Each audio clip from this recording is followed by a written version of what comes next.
Coming to the journalist ఆయన ఏం చేశారంటే ఒక ఫోటో ఏదో పెట్టి ఇది దాని గురించి ఏదో కామెంట్ చేశారు. సో చాలామంది అడుగుతున్నారు ఎందుకు మీరు దాన్ని కౌంటర్ చేయట్లేదు, అభిమానులు అందరూ మన ఇష్టపడేవాళ్ళు, సినిమా నచ్చిన వాళ్ళు అందరూ.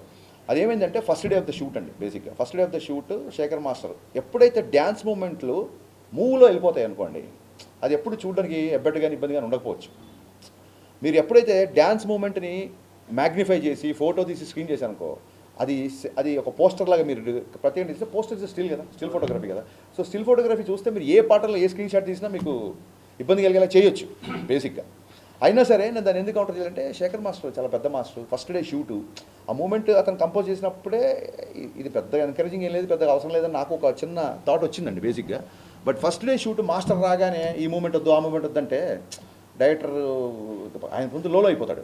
అయితే ఆ ఫస్ట్ డే షూటింగ్ సెటప్ చేసే టెన్షన్లో ఉన్నాను నేను. సో వాళ్ళు రిహార్సల్ చేసినప్పుడు నాకు అనిపించింది ఈ పాటకి ఈ మూమెంట్ అవసరం లేదు, ఎందుకంటే చాలా మంచి లిరిక్స్తో వెళ్తుంది పాట. కానీ మాకు సెన్సార్లో కూడా అలాగ డ్యాన్స్ మూవ్లో ఉంటుంది కాబట్టి పాస్ అయిపోయింది, దాన్ని పెద్దగా పట్టించుకోలేదు.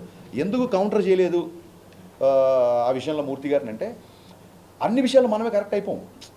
డెఫినెట్గా అన్ని విషయాల్లో నేనే కరెక్ట్ అవ్వాలని రూల్ లేదు కదా. సో అతనికి ఆ మూమెంట్ గురించి అతను ఫీల్ అయ్యాడు. బట్ సినిమాలో చాలా మంచి విషయాలు ఉన్నాయి, దాన్ని కూడా మనం భూతత్వంలో చూపించవచ్చు. బట్ ఒక్కొక్కళ్ళు ఒక్కొక్క ఎజెండా.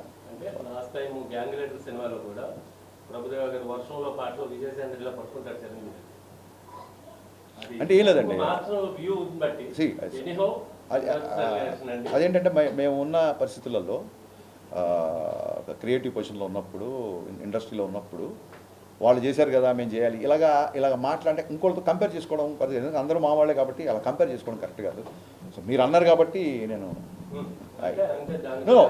దాన్ని ఆ కామెంట్ నేను తీసుకున్నాను కాబట్టి ఆయనకు నేను కౌంటర్ అయ్యేది తెచ్చుకోను.